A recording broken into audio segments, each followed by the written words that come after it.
Okay, and we are recording. It's not live.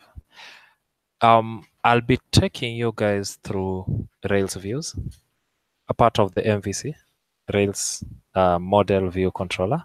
Hopefully, you guys know about model view controllers. And it's me, Sigu Magwa. Happy to see Dan, Getty, Moses, and Boniface in this particular meetup. Now, the format for today is a bit different because I'll be taking you through the official guides for Rails. So we'll be going through the Rails official guides on views, reading through, possibly looking at the source code of Rails and seeing what exactly happens. Okay, so let me just share my screen. Share the entire window. I have too much open. I have too much open on this computer. Wow, okay. Just at the right place. Okay, so if you come to railsguides.org, guides.rails.org, this is where we have the official guides. Now, these guides are for Rails version 5.2. Okay, 5.2 I think was released last week. It has some awesome features. You are supposed to be having Ruby Thursdays, by the way, discussing new things like this. What's new in Rails 5.2, like the active storage. I think it's called active storage. It should be somewhere here. Active model, controllers, digging deeper. Yeah, active storage. So we have the new active storage. So it so we don't really have to use gems to upload binary files. Binary files are like images. Okay, so we'll go with the documentation for 5.2. On the guides, this is, how do you call this? There's a brief overview. Someone is not muted. Someone is not muted. I can hear myself. Thank you. Okay, so start here. This is usually a getting started tutorial so that you can start getting comfortable in Rails. This digs deeper into the models. Today, I'll be concentrating on the views. Okay, so let's go on layouts and rendering of Rails. The controllers, if you want to know more about controllers, you can read through here. Okay, so under the views, on the views, okay, now layouts and rendering in Rails. The good thing about this guide is that it also explains the relationship between the M, the V, and the C. So we can go through these. This section actually applies even to those who are doing Django, whichever the language you are, only that the names might be different. So whether you're doing Python, Ruby, or whichever the language, this should be important to you. Now we have an overview. Okay. How exactly do these pieces fit together? The M, the V, and the C. So this particular guide talks about the controller, the interaction between the controller and the view in the MVC. Okay. The MVC triangle, how request moves around. From our previous Rails meetup, we talked about the controller, and we realized that for every request sent to the server, the controller spins up, your application spins up a new controller object, which serves the request, and it gets destroyed the moment the response has been supplied back to the user. So what happens is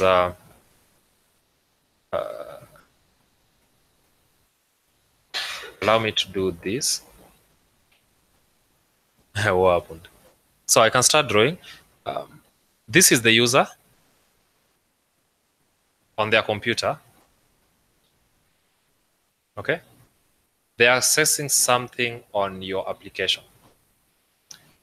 Your user will send a request to your application. The user will send a request to your application. Now, your application receives the request, your roots figures out which controller and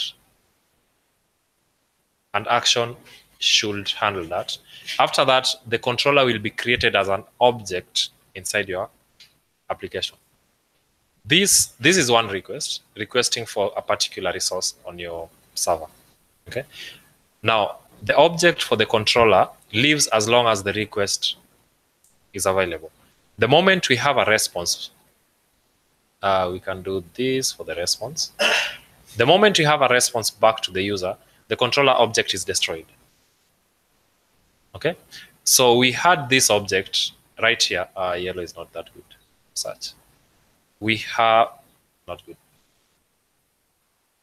Sorry, blue used. Yeah, can use that. Not again. I used the wrong thing. Again. Oh, it's red. Oh, this is red. So this was the controller object that was created to handle our request. Okay. Now, we should always keep in mind that HTTP is usually what we call a stateless.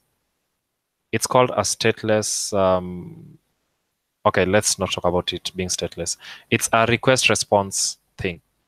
Every HTTP request must have a response. So we did our request in green. We are waiting for a response in blue. Okay. All requests to HTTP must have responses. So let's keep that in mind while we're doing this. All requests must have responses, whether they're empty, whether they're telling us we have an error, whether whatever the message you're getting back, we must be told that something happened or something never happened. So for every request sent to the server, we must get a response. Yeah. So the responses are the status codes. 204K and all that. Okay, so the response from your server can be a success. Okay. A success. Okay. If you ask a server for something, it has to respond. Now, the response will come along with a tag that's telling you that this response is okay, this is not okay, this is empty, this failed, you're not authorized. Now, that's what attached in the response as the status. So the response is a whole. It's a big. It's like a whole of this big thing. Then the status is here. It might have a body right there. Okay, makes sense. Okay, so let's just go back here. So the views, the controllers handles our request, creates. And anyone trying to join, please use Chrome. Hangouts is not really working out with Firefox. These guys should just kiss and make things happen. Firefox and Chrome and Hangouts. Okay, let's go on. So for this, we have, where was I? I'm lost. Controller is responsible for orchestrating the whole process of handling requests, just like we saw here. When the requests come in, the controllers handle them. Okay. Though it normally hands off any heavy load, There's some noise.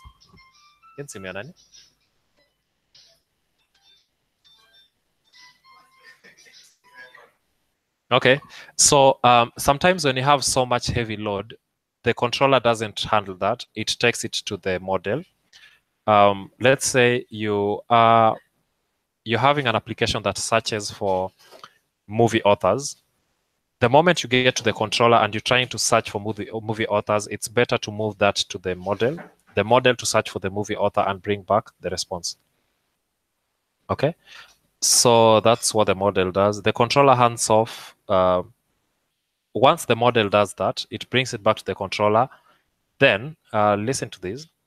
By then, when it's time to send the response back to the user, the controller hands things off to the view. Okay? We had a request. Controller takes over, does whatever they want to do. If there's anything heavy to be handled, takes it to the model. The model handles that, brings back the response brings back the results to the view, to the controller. The controller then hands over everything to the view when it's time to respond. Now, it's after the view that we have the blue, the response. Okay? I hope that makes sense to everyone else. So the controller hands off to the view. It's this handoff that's the subject of this guide. So how exactly do we hand over from the controller to the view? That's what we're going to talk about today. Okay. Now, every HTTP request must have a response. Every HTTP request must have a response. Every HTTP request must have a response. I'm repeating that 3 times because that's the point of this tutorial. So how do you create responses? Now, from the controller, you can create a response in 3 ways. Okay. So HTTP responses can be created by calling the render method to create a full response to send back to the browser.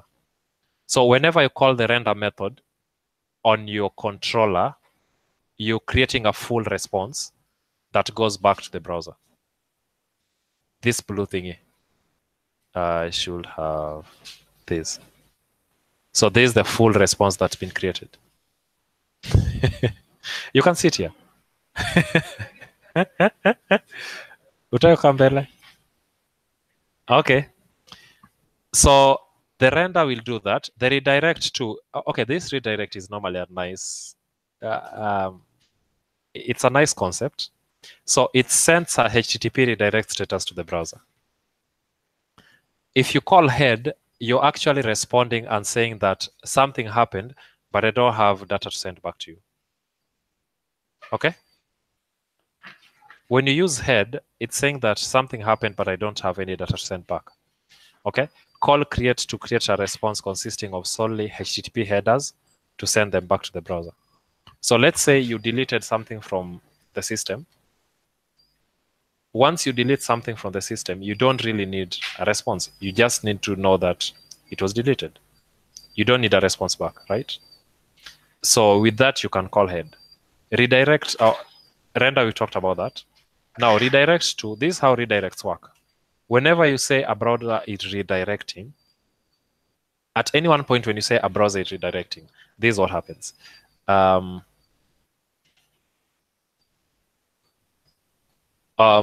think I can use this. So this user requests for something, okay? When they request for something through their browser, then the server gets the request and tells them to redirect. How do I move? So let's say we have, there's another server. So they requested for something here, then they are told to redirect and get it from here, server B. How do redirects actually work? So I make this request. Instead of getting the response, I'm told to request it from here. So whenever this server tells me to redirect to this server will actually tell my browser to call this server. It will not directly go here. It tells my browser, please call this guy. Okay. So for every redirect, there are 2 requests. Because I requested you, but you told me to request him. Okay. A redirect tells you to request another person. So this tells this browser to request this other resource, if that made sense. All right. Now, convention over configuration. Convention over configuration means that things will work as long as you follow the rules. Okay. This is how you are brought up as kids. When you get home before 6, you're okay. No one will beat you up. Make sure you take a shower. That was my worst point. Taking a shower in the evening. Then after that, eat and sleep. If you don't sleep early, you'll be beaten up. So just sleep. Okay. Then after that, you're told to go to school. You have to go to school. After going to school, you have to get a job. No one will be having problems with you when you get a job. Then after that, you should get married. After getting married, you should wait for your death. Oh, you have to retire first. Then wait for your death. So that's convention over configure. Convention is, this is how things work. Configuration is, if you want it to work like this, do this. If you want it to work like this, do that. If you want to render this, do that. That's configuration. You have to configure things for them to work. Conventions means they will work as long as you follow the rules. So how do we have conventions in Rails? Okay, so Rails is usually a convention over configuration thing. So the default rendering is an excellent example. The render that we're talking about, it's an excellent example. So controllers in Rails normally render views with the names that respond to the valid routes. For example, look at this. You have a books controller inheriting from application controller, okay? Then you have resources books. Now, if inside your app views and books, you have index.html, if you have this, then you visit /books. This template will be rendered. Okay, you don't have to tell it to render. You don't. I don't think we should try that now. We can try it later on, just to prove that this works. You'll say that you don't have to tell it to render. Yes, you don't have to. It knows. That's what we call convention. As long as it is under views books index, it will display this. If you go to /, okay, let me show you. So books is the app. Oh, can't hear you. As in, I mean, what is books in our case? Okay, let me just create that.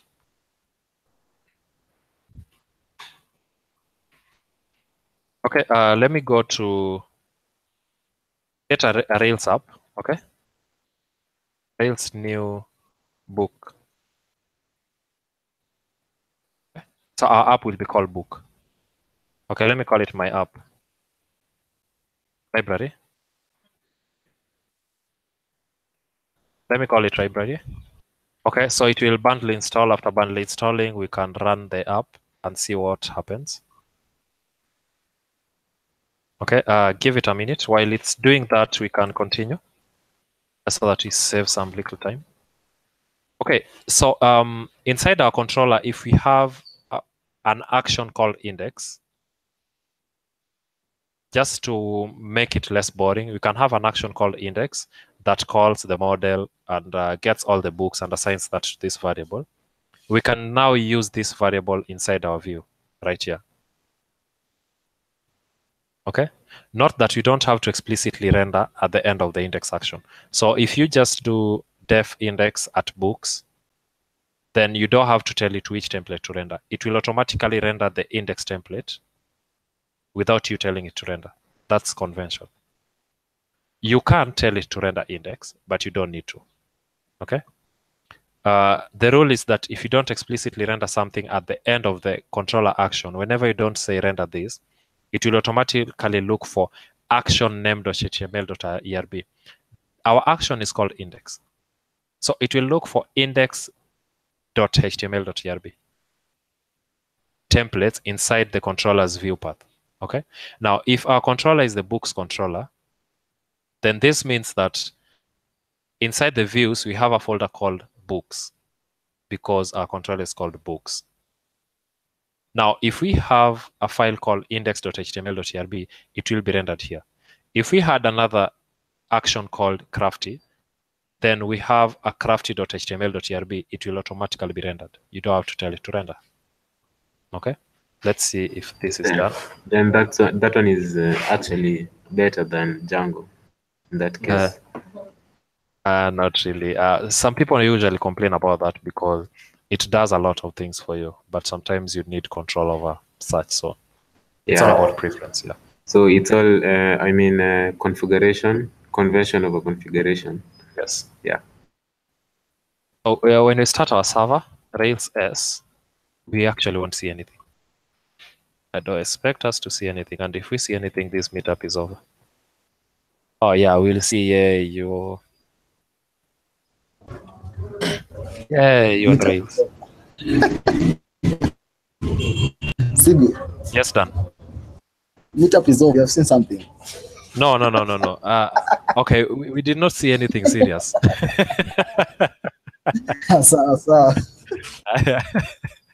Okay, so I need to reproduce this books thing and test it out. Or no, we should not. Let's continue. using the render. So we now know that we don't have to explicitly say render here.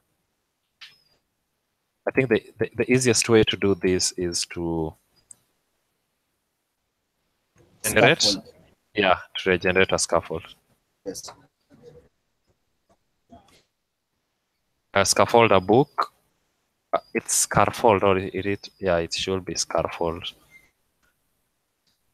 A There's no book. R. Oh, there's no R. It's scaffold. Thank you. So the book should have a name. A name and let's just say author. Let's have a book with a name and an author. So our book will have Rails G. There should be a G. This is how Yes. long it's been since I generated anything. Okay, that's done. So let's come over here and go to, we have to run migrations. Rails DB migrate. Let's run the migrations. Okay, done. All right, so go over to books. So when you go over to books, there are no books, okay? But if we had any book, where's the form filler? Okay. Get the book.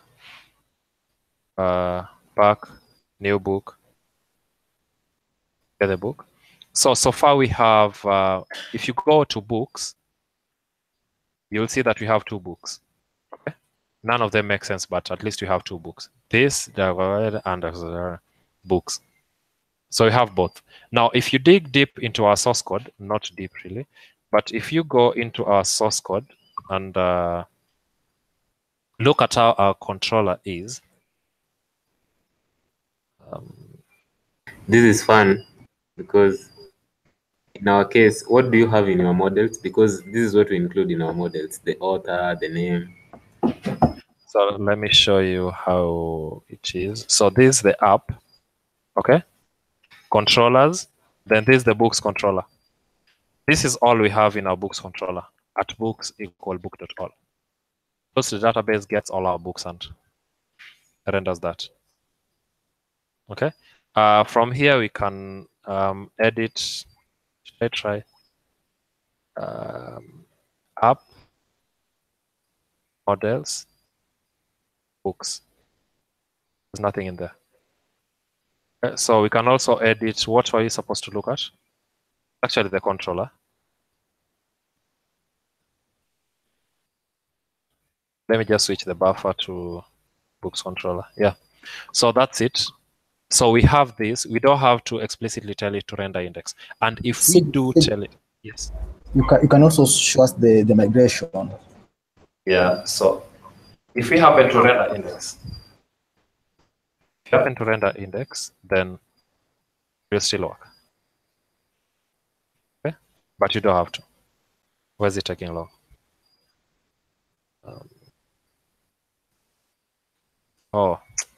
Index should be, it should be either a symbol or a string.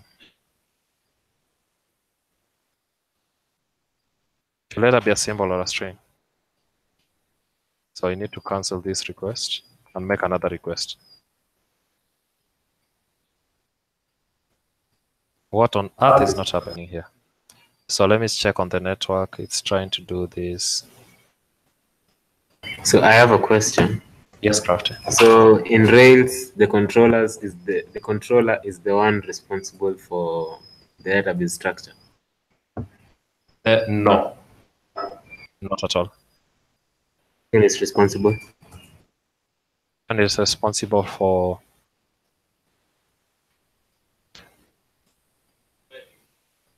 where do you define the database structure?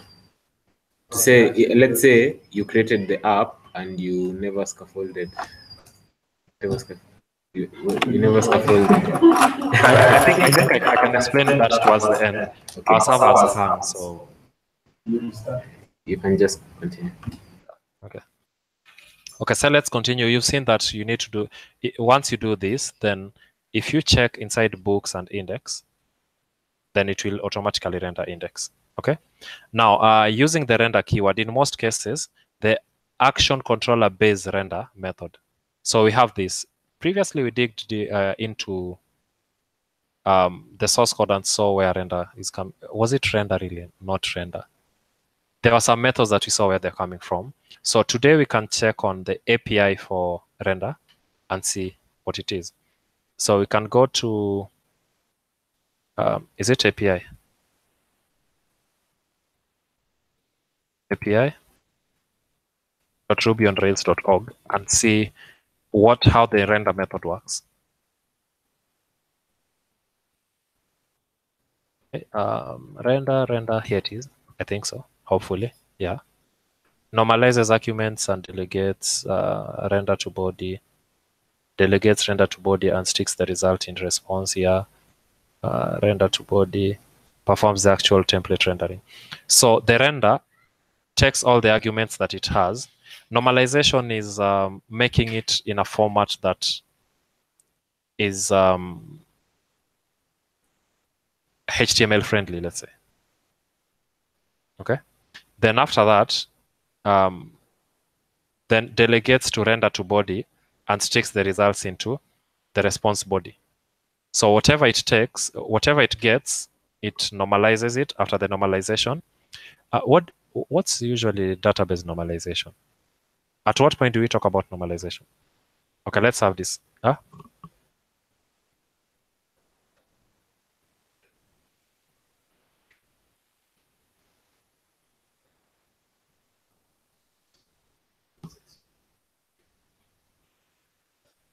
We can't hear you actually. There are those online who can't hear you. Okay, try now. Try talking now. Go on, just talk.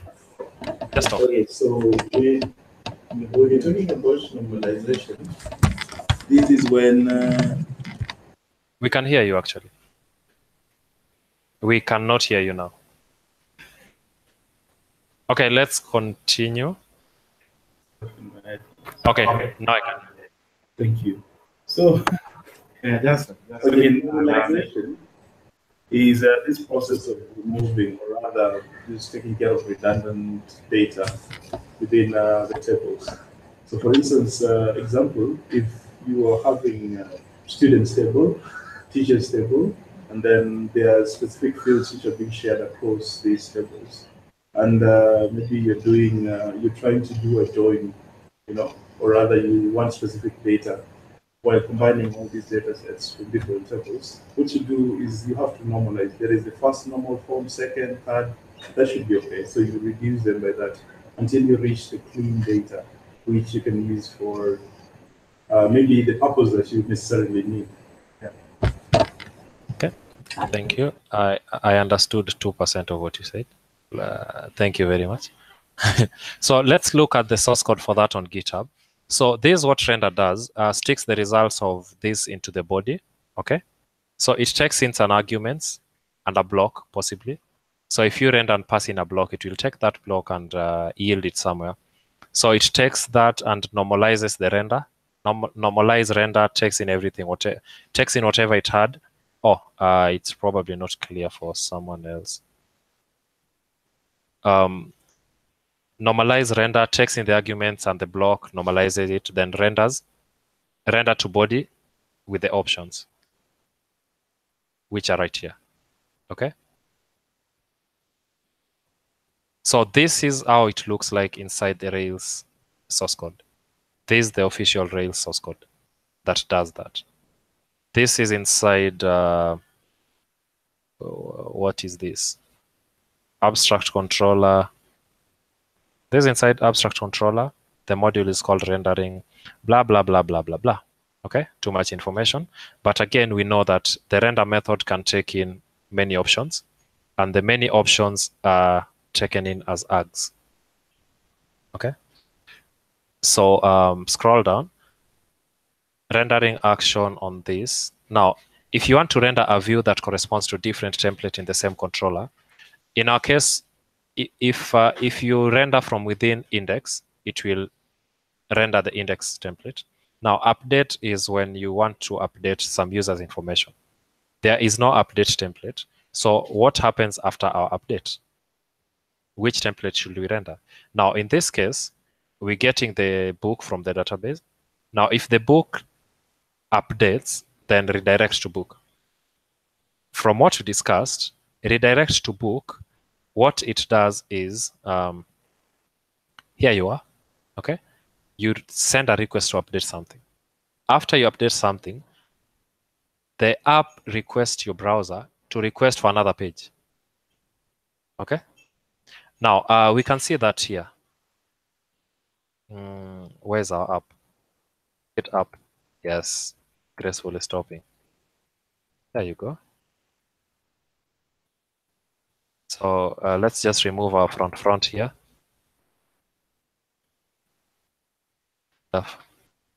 Okay, so we have our app down about 3000 slash books. So if you go to books, here they are. Now let's look at the request response cycle. Okay. Now, if I want to see one particular book, I'll click on show and it will send a get request for this. Clicking on this will give me more information about the request. This was the request, okay? Now on the request, you had the request URL I requested for books/1. Let me zoom in. Oh, too much. Right there. Okay. So I requested for books/1. It was a get method.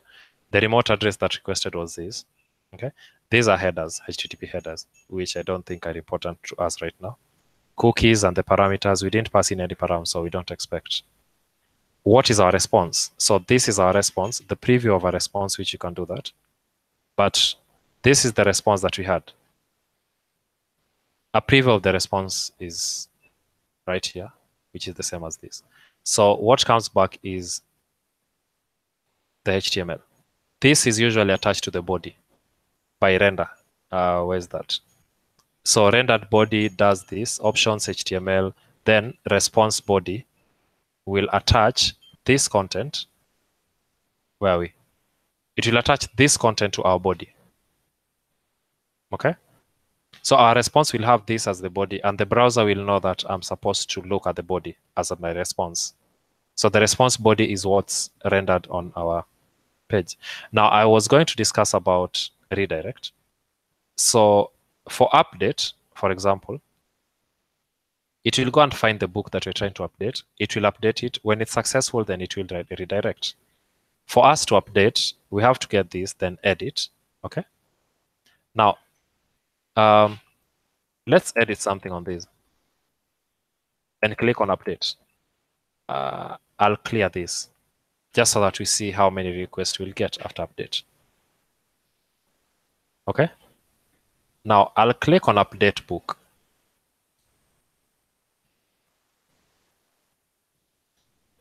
We have a 302 request right here. Okay.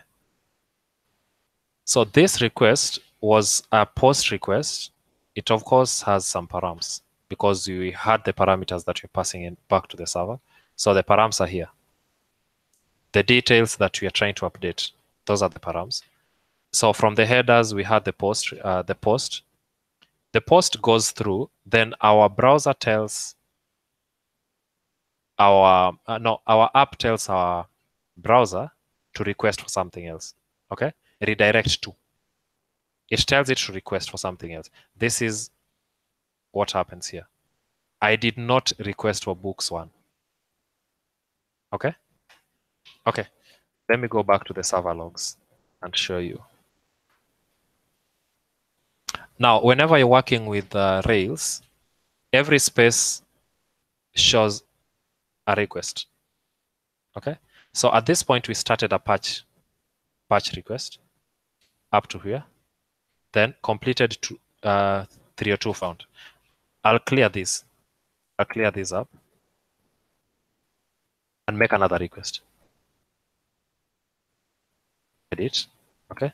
Assume that that was a get request to edit book 1. Okay. Now let's get that out of the way. That I'll send a post request by editing one request. Okay. I'll send one request back to the server. Update, which was this post request. This is the request that I sent, but my browser sent another request because it was requested to redirect to this. So whenever you request a browser to redirect, it requests again. Yeah? Can't hear you. Can you hear me now? Yeah, can hear you. Now, if at all, see we are redirecting to @books, would it be the same as me rendering to @books? No. For the action, what's going to be the difference? So the difference between redirect to books 1 and render book is this. Just come back here. Redirect to @book and render edit. This is the difference, which I'm just about to explain. Okay, so if it's successful, then redirect. Otherwise, do this. Don't forget. Okay, I'll explain that after this. If update fails, then call the update action. The update action will render edit HTML belonging to the same controller. Just in case it fails, it will render this as a template. Okay. If you prefer, you can use a symbol instead of a string. Talked about this. Edit that. Preference. Okay. So I have to explain the difference between the two. Now, every HTTP request that comes to the server, we create a controller instance. Okay. With our controller instance, we work with the request. Now, let's say we created a controller instance to update the book. All right. Then the book was updated successfully. Okay. Now, the request that came to the server was for us to update the book. After we update the book, we don't know, the request is no longer valid. Okay. So the response, we don't have a response after we update the book. Now, if we try to render a template, it will render the template inside the same. It will render that as I think I'm confusing myself plus you. Let me do this. Oh, let me just start a new one. Create new board. Yes. Okay, the difference is this is the user. Oh, that does not look like a computer. Now that looks like a door, but it's working. So we have our first request right here. It's requesting us to update. Now, the moment it gets here, we create a controller object. Okay. This controller object, once we're done with it, it should have a response back.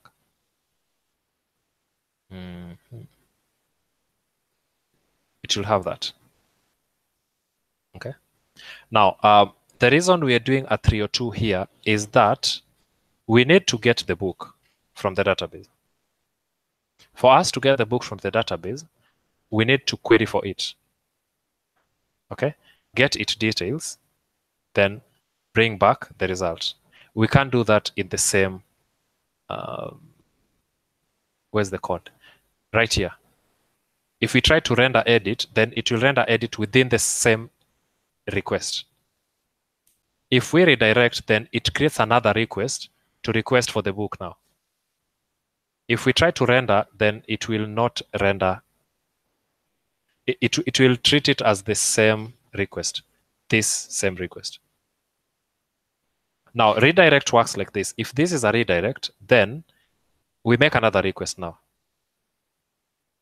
for the book, which creates a new controller object and has another response.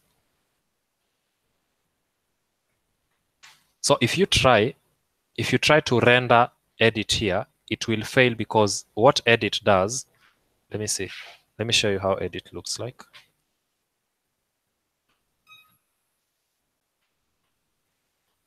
This is how edit looks like here. Okay, so edit will render the edit page, but what it does before that is yeah,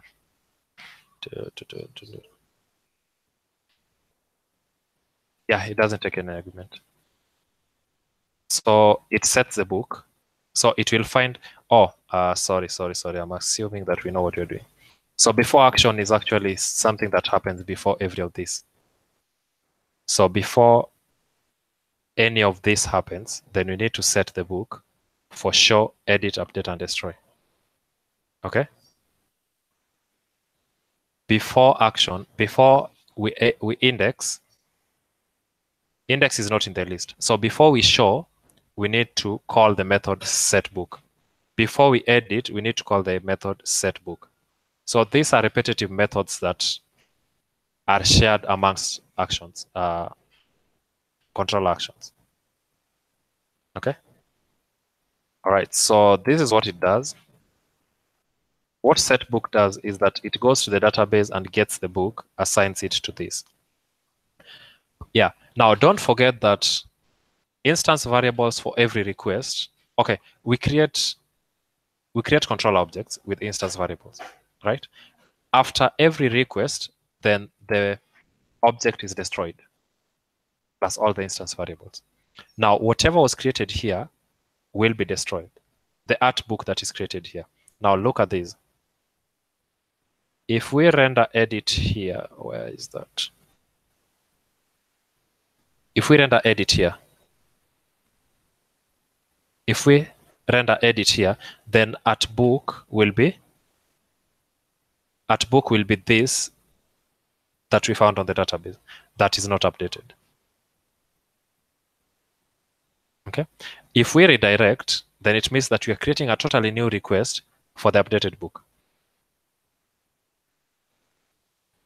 This is confusing.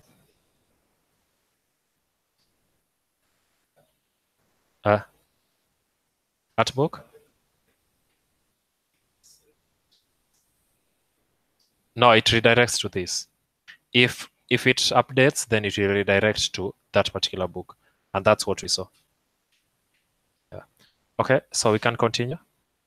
So the render, you can specify a template on another controller. If you want to do that, you tell it the controller / the show. So it will do a regular expression search. If it sees a slash, it will go look for the controller and the action, then render that. Okay, so this is the template. You can say render template this, or you can do this. So basically, you can also render file. There are some warnings over there as to why not. So all these are options that render can take. You can tell it, you can give it in form of a symbol. You can give it action edit. All these will render edit. That's what render does. Now you can use render inline, and render inline will do this. Products.each. So if you say render inline that, it will, I think we can take this and use it for books. Try this out, okay? Render inline books.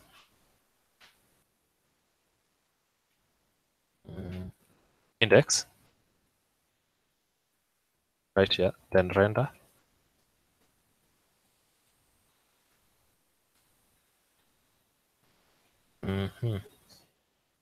Yeah, art books. Will this work?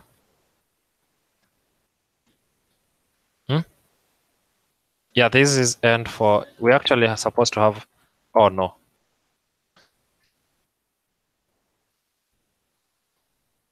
Yeah, this, oh, we don't have the, right there. It's supposed to be a string. So we can try that. Instead of rendering index now, let's try and render this inline. But there's no reason as to why we will do that. Let's go to the index. It is. Okay. These are the details. Let's look at how the response looks like right here. There's the response. It's right here. I think it's the same thing. So it's book.each, then it will display the name only. Yeah, there's a disclaimer. So I'm saying it's actually not a way that you'll be doing this seldom, and there's seldom any good reason as to why you do this. Just check these into the views. Okay. Now render inline, you can do XML. If you say render plain okay, then it will bring back a plain text. So the headers, this is the response. No, the response headers are here. Request headers, response headers. The content type is text HTML. You can also send back plain text. The easier way to send out plain text is by doing this, render plain okay. Can try that out. Just a text, not formatted. Not formatted at all. HTML is hypertext.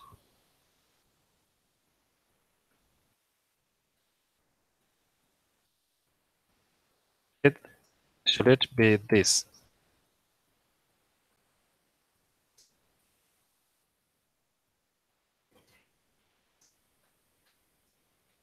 Yeah, so let's try that.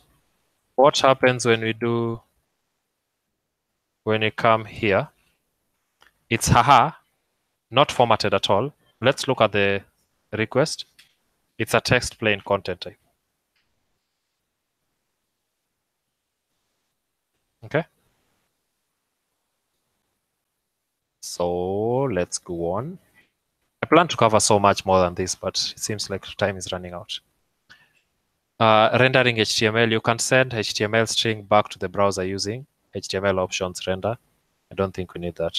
Rendering JSON, if you want to render JSON, you say render JSON at product. Rails will automatically convert this to JSON for you, as long as you give it the symbol. This is a key and this is a value. Okay, key value. So if you say JSON this, it will automatically call to JSON on the object that you're trying to render. Okay, we can do that. So let's convert our book into a JSON. How will this work? Okay.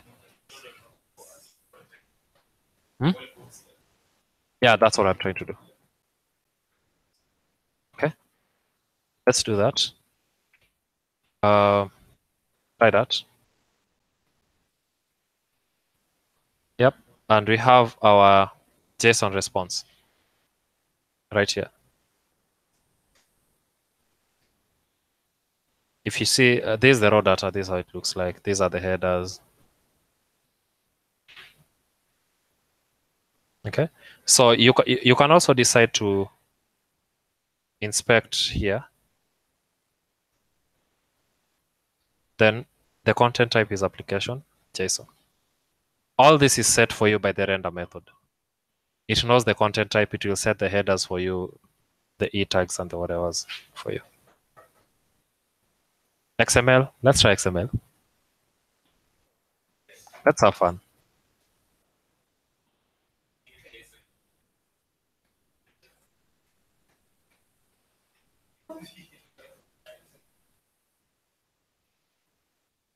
Okay, let's try out XML and see what happens.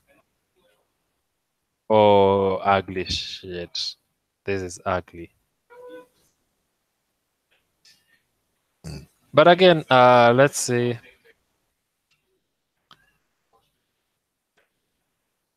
This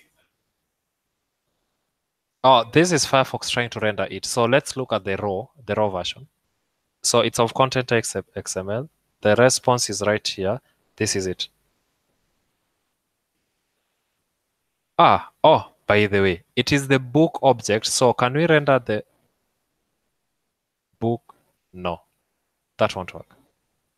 Yeah, so the mistake we're making, can we do this for sure?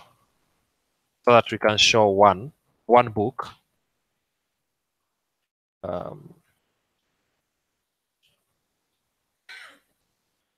XML.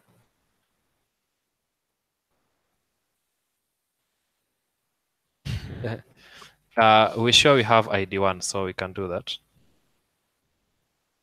Whoa, undefined books. Undefined empty for book, blah, blah, blah. Boring. So there's a no method error, blah, blah, blah. Yeah, so we just came into an. I'll never use XML anywhere personal. I've never used, and you can also render vanilla JS. Vanilla means raw. Hmm?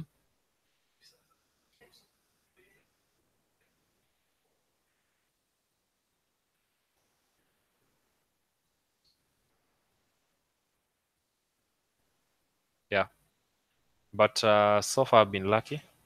Never came across that. So let's render JS. Dan has been there. Where have you been?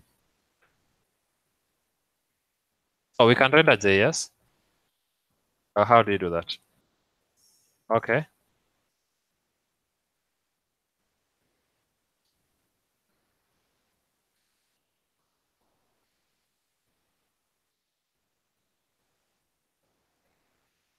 Oh, this looks wrong.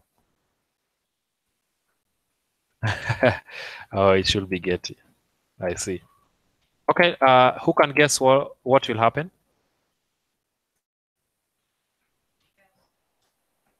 You guys can see. Should I change the theme? It's okay. Okay. So let's play around with that. Oh, error. Whoa, there's an error. Oh, an embedded script on another site requested cross.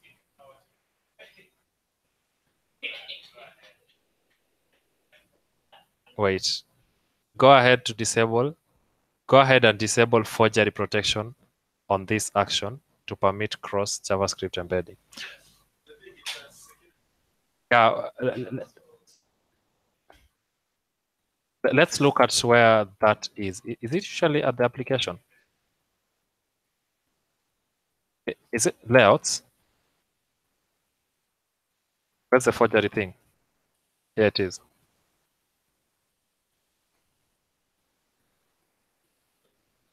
We also have this, hopefully.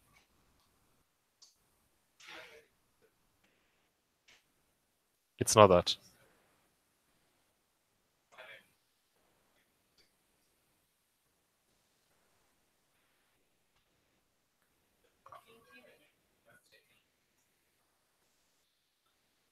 Go ahead and disable. So we can search.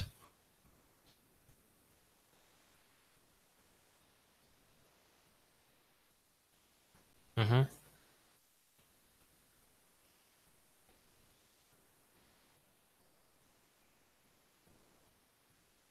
Okay, let's see. Back to the guides. Here we are. Was it this? Cross-site forgery. Okay. Now,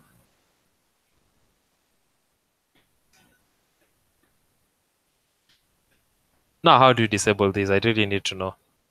With exception, will automatically include security token. How do you disable this? To get the token, you have protect surgery with to protect against all. Do this. We introduce required security token. We include this in every request. One liner. Okay, shall we just accept and continue? Thank you. So vanilla JS can be rendered like that. Okay.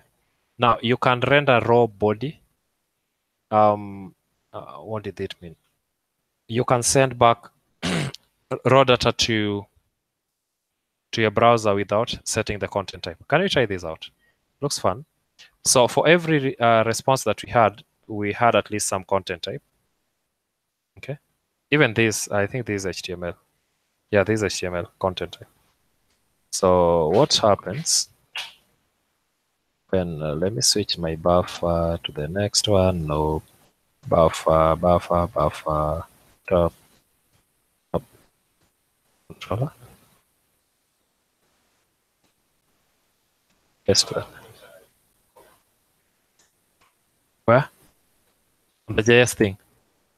But the problem is about directly rendering.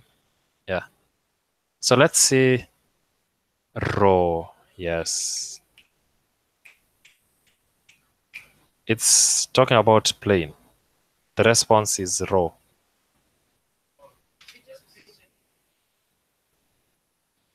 It's the application controller.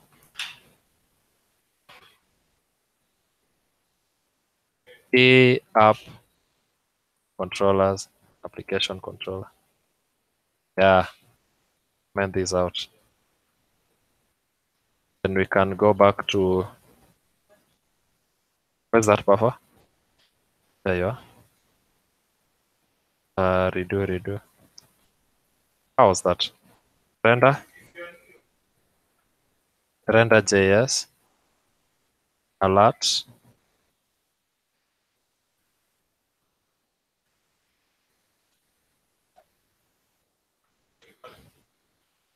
Semicolon. Let's see if it will make it fail. What the?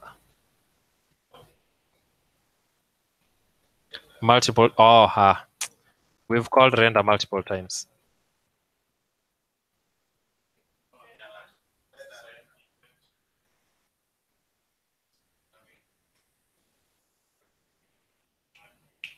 No, it's not. Oh yeah, it's a JavaScript. Yeah, it's working. Yep. Okay. So let's continue. So when you call render, you can have options.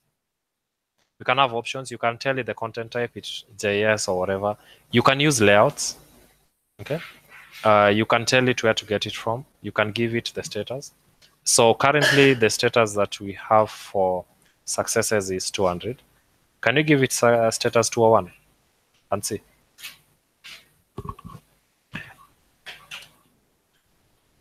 Oh, we're running out of time.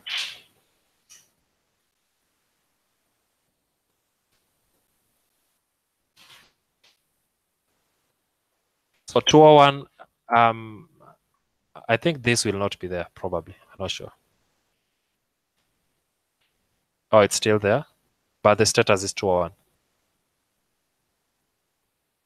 So we can specify the status that we want.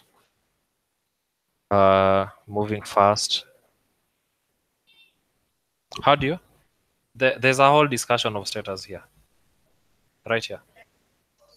Yeah, so these are the status codes, the status error codes. Okay, created, accepted, whatever. Yes. There's something here. If you try to render content along with non-content status codes, the status codes that do not accept response bodies, then the response bodies will be dropped. We'll only have the response status. The bodies will not be there. We can try that. Which one should not have a body? Created, no content, 204.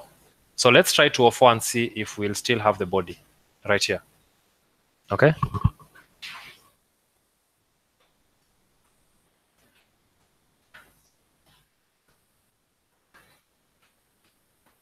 Okay, let's try that. Still there.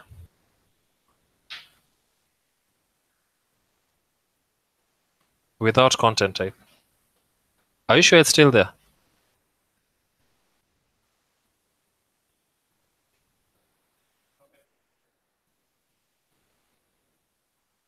I'm trying to go to books. I'm trying to go to books and it's not working. Yeah, it's not. It is not boarding, my friends. Oh, it's okay. Let's see. This is our last 204 response. Let's try again. Going back. Yeah, it's not working. No, it's working, but okay, so. Okay, let me do this.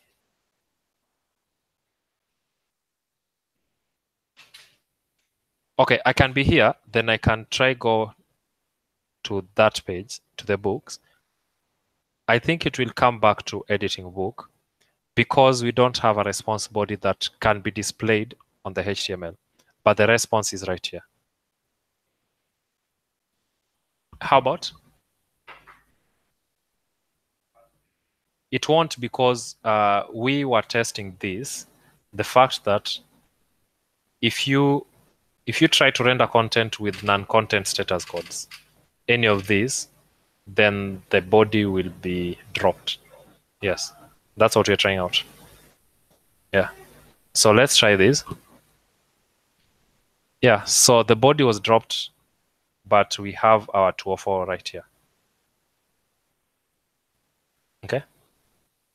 All right. We should be wrapping up. Finding layouts. So a layout is how a site looks like. Okay. An example of how, let's just use this base link thing. So layouts, this is how you could use layouts in Ruby. In Rails, sorry. This is how you can use layouts in Rails.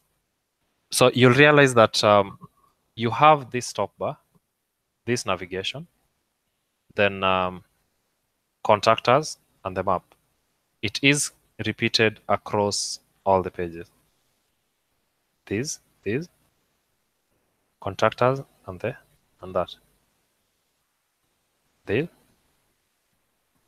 This and that.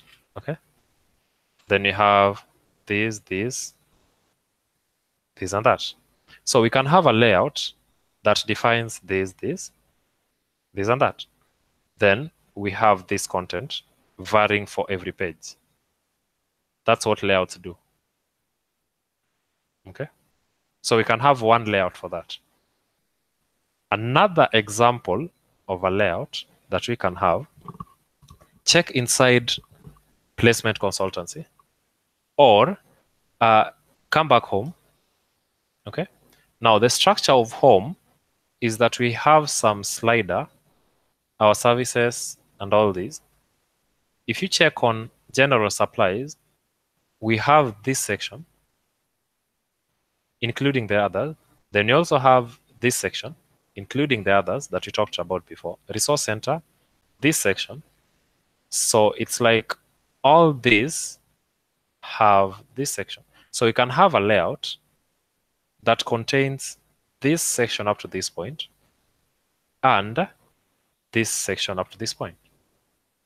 So those are two layouts that we have. The first layout did not have this. The second layout has this. Okay. So you can specify the layouts that you want to use depending on where you are. Okay. So depending on different pages, you can tell it to use different layouts. I don't know if this made sense for the layouts thing. So for this project, we used one layout, but ideally it should be two. Just so that we don't have to repeat this. Now, placement consultancy, if you check on this page, again, same layout. So this should actually be a different layout. And it should also have the overall layout for the other pages. Now, in Rails, how do you do that? You tell it which layout it should be using. So the layout should be products layout. If you don't tell it which layout it should use, then it will use the application controller layout, which is the layout. Okay, which is the default layout. This is what I'm talking about.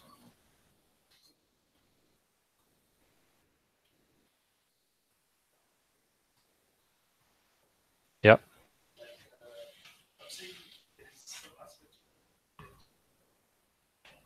As aspects of?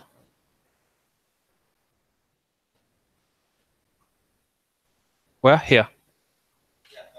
Uh-huh. Yeah, application controller inherits from the base, and the base has the main layout. Yes. So anything inheriting from application controller inherits the main. Yes. Which one? Products controller. It's using the products layout. Okay. Since it's using the product layout, anything inheriting from it will use the products layout.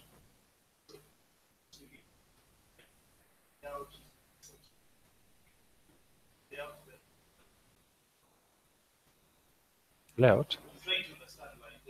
Please unmute. Please unmute. Unmute yourself.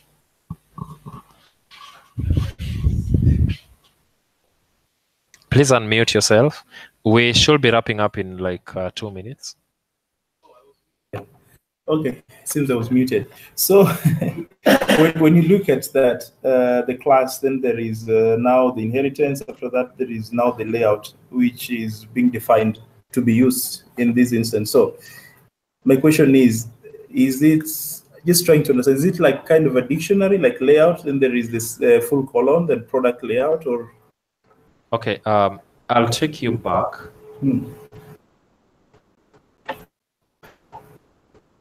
To where is that? To this. What happened here?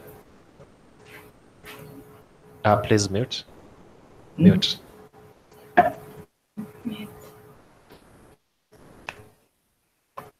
So previously I explained that this is a render method that takes in edit, and you can have edit as a symbol. Then I came here and talked about the public method render, which takes in arguments and a block optionally. Okay.